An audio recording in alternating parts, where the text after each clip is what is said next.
حمزہ ایک ہیں ہمارے ساتھ بابا، بخارا سے ان کا تعلق ہے، ازبکستان سے. یہ انہوں نے اپنا اظہار کیا کہ ان کو اردو بالکل نہیں آتی تھی، لیکن انہوں نے اسپیشل اردو سیکھی آپ کے بیانات سے مستفید ہونے کے لیے. تو انہوں نے اپنا نمبر بھی دیا تھا، تو ہم نے ہماری ٹیم نے ان سے رابطہ کیا، تو ہم چاہیں گے کہ ان سے آپ کی بات ہو جائے. یہاں شب جمعہ پہ نا جماعت آئی افریقہ کی، تو نوجوان آ کر السلام علیکم مولانا کیا حال ہے، ٹھیک ہوں، کہاں سے ہو؟ کہنے لگے گینی کناکری افریقہ کا ملک. تو میں نے کہا یہاں پڑھتے ہو کراچی میں؟ کہا نہیں، وہاں سے آیا ہوں. میں نے کہا اردو کہاں سیکھی؟ کہا آپ کے بیان سن یا اللہ، کیسے اللہ کا شکر ادا کر. وعلیکم السلام. حمزہ بیٹا کیا حال ہے؟ الحمدللہ. بخارا رہتے ہو؟ جی بخارا کا. تو اردو کیسے سیکھی تم نے؟ پہلے آپ کی بیان ہم ایک دفعہ انگلش میں ہم دیکھے تھے، وہ انگلش سب ٹائٹلس کے ساتھ. پھر آپ کے بیان ہم نے سنے، پھر اس کے بعد جتنے بھی انگلش سب ٹائٹلس کے ساتھ بیان تھے وہ ہم نے پورا دیکھنے کے بعد وہ وقت ہمارے لیے کافی نہیں تھا کہ ہم نے اردو سیکھی. اردو کہاں سے سیکھا؟ اردو یہاں ہم نے سیکھے ہیں، کچھ مطلب کتابیں ہم نے خریدے ہیں اور سیکھے ہیں. اچھا. اور اس کے بعد ہم نے مطلب کوشش کی ہے کہ مطلب اس کو ہم اور سے بڑھائے اور اس کو ہم پریکٹس کروائیں. پھر ہم مطلب میں انڈیا بھی گیا ہوں 2 سال، انڈیا میں بھی رہا ہوں، ممبئی میں.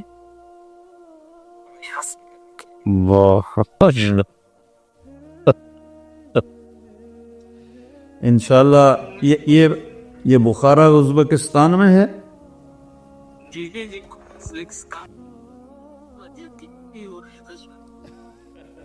میں نے خود ویڈیو کھولا ہے، میں نے کہا میں بیٹے کو دیکھنا چاہتا ہوں جس نے اتنی محبت سے میرے بیانوں کے لیے اردو سیکھی. تو رہا ہے بیچارہ. ہمیشہ سلامت رکھ.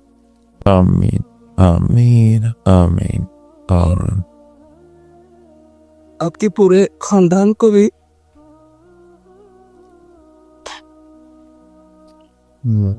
اچھا بیٹا. پورے خاندان اور ہمارے لیے بھی اب دعا کی. ہم بھی مطلب طالب علم ہے، ہم بھی مطلب آپ سے مقصد میں تو ہم نے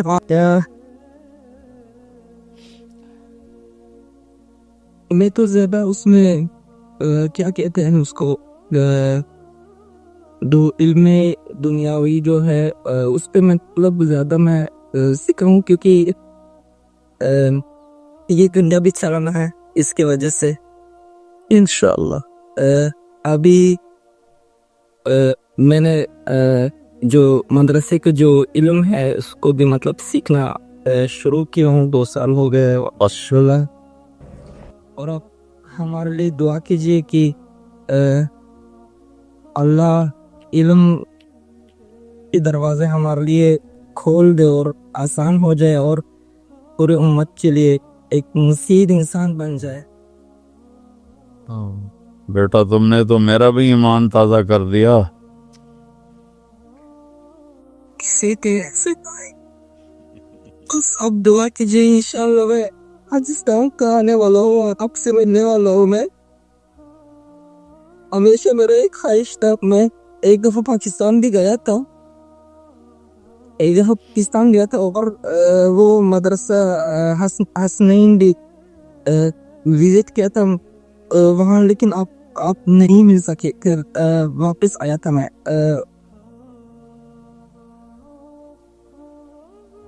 آپ سے دعا لینا تھا، آپ سے مل رہا تھا. انشاءاللہ میں اور آؤں گا اگر ہو سکے تو. ایک بار میں لیا تھا آپ کو, کیونکہ وہ علماء جو ہے وہ امانت ہے, وہ وارث نبی رسول.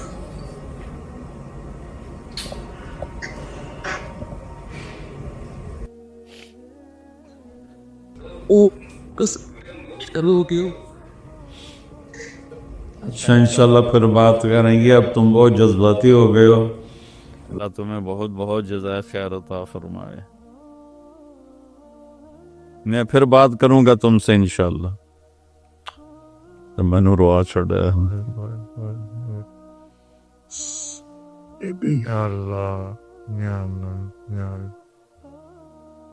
مالی سے ایک عالم آئے سال لگانے. مالی جی جی مجھے ملے. اور میں نے کسی تبلیغ والے نے مجھ سے ملاقات نہیں کی. میں نے کہا تو سال کے لیے کیسے آ گئے؟ میں نے کہا تمہارے بیان سن کے. میں نے کہا میرے بیان تو اردو میں ہوتے ہیں.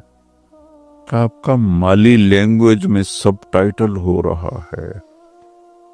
کہ وہ پڑھ کے میں آپ کے پاس آیا بیٹھا ہوں 1 سال کے لیے.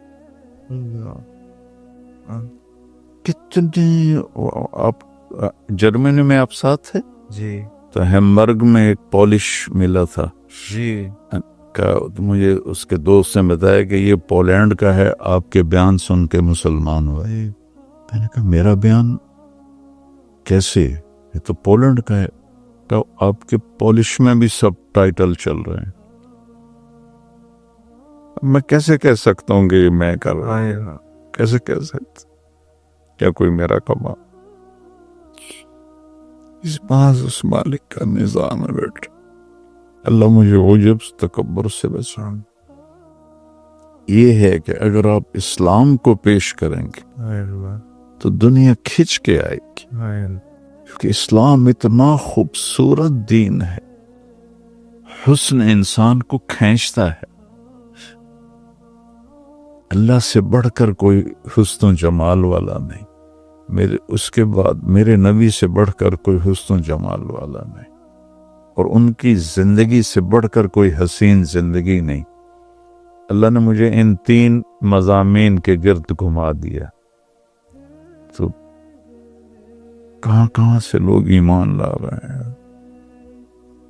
دعا کرو اللہ بیٹا ہم سب کو اسی نعمت پہ باقی رکھے. آمین. میں تکبر سے بچائے. بیس العبد عبد یخدل الدنیا بالدین. بدترین انسان ہے جو دین کو بیچ کے دنیا حاصل کرے. اللہ تعالیٰ اس سے مجھے بھی, تم کو بھی, میری ٹیم کو بھی سب. اگلا سوال ہے جی کہ مولانا صاحب امید کرتا ہوں خیریت سے ہوں گے. ایک سوال آپ سے پوچھنا تھا کہ اکثر پیجز پہ دیکھا, سوشل میڈیا پہ دیکھا, لیکن کوئی صحیح رہنمائی نہیں ملی. مولانا صاحب آپ سے تہجد کی نماز کا طریقہ اور اس کی رکعت کے بارے میں جاننا چاہتا ہوں.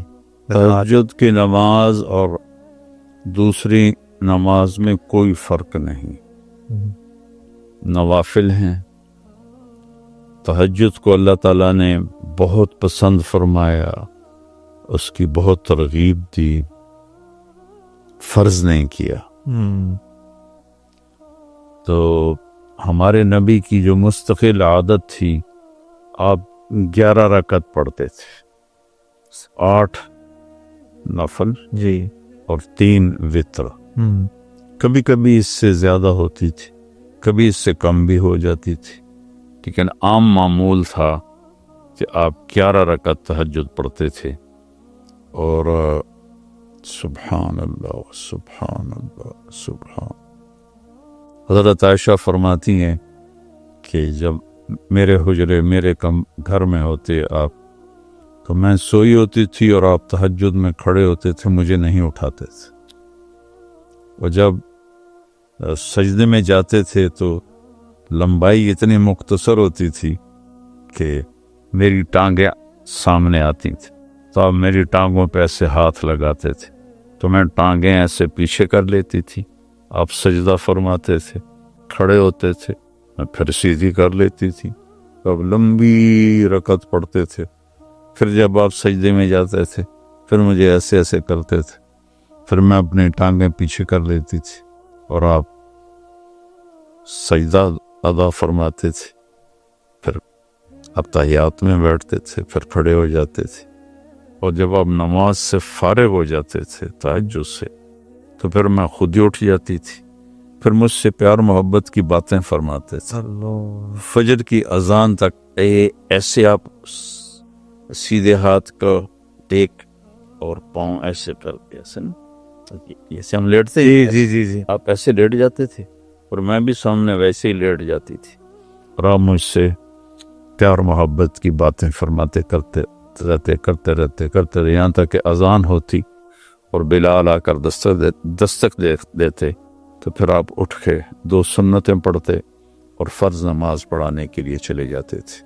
اللہ تو یہ فرض نہیں ہے، اگر کوئی نہیں اٹھ سکتا رات کو پچھلے ٹائم تو عشاء کے بعد اگر وہ 2 نفل بھی پڑھ لے گا ایکسٹرا تو وہ تہجد گزار ہی شمار ہوگا۔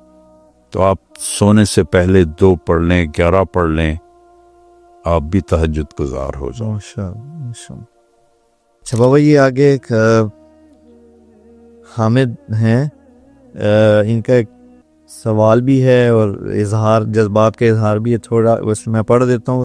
یہ کہتے ہیں کہ میرا نام حامد علی اوان ہے، ابھی کچھ عرصہ قبل افتاح کا کورس مکمل کیا اور وکالت کے شعبے سے منسلک ہو گیا۔ کس سے؟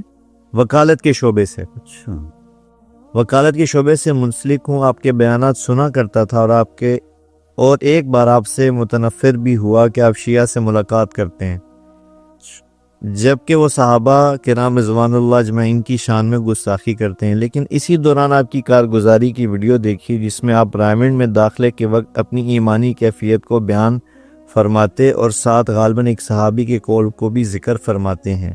اس کو سنتے ہی میری کیفیت بھی بدلی اور کچھ مطابقت اپنے حالات سے بھی لگی۔ مدرسہ میں داخل ہونے سے کافی قبل شوق ہوا کرتا تھا کہ ممبر پر بیٹھ کر بیان کروں، لیکن اب معلوم ہوتا ہے کہ کتنا مشکل کام ہے۔ اور پھر ایک بار ایک بلال نامی لڑکے سے آپ بات فرماتے ہیں اور وہ ریکارڈنگ میں نے سنی۔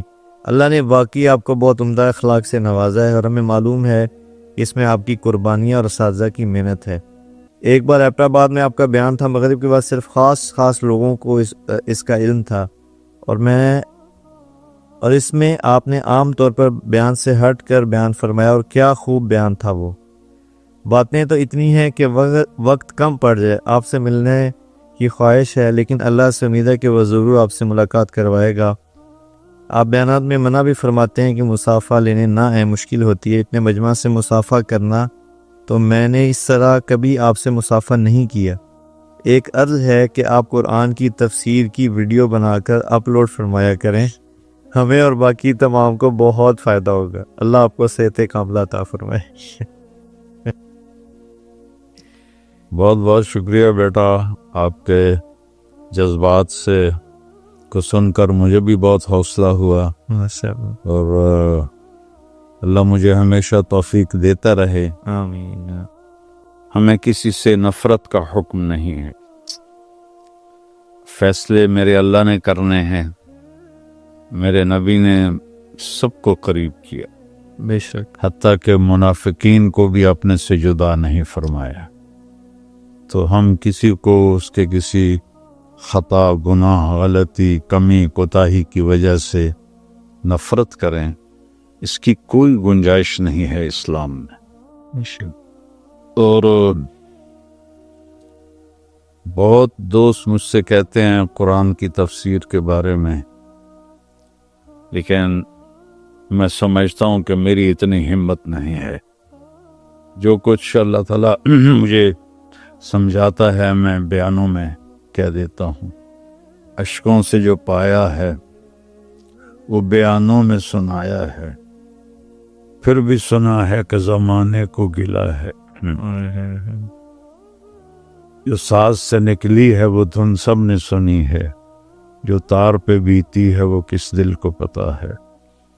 تو آپ دعا کریں اللہ مجھے اس کی ہمت دے آمین اور میں یہ سناتا رہوں. آمین.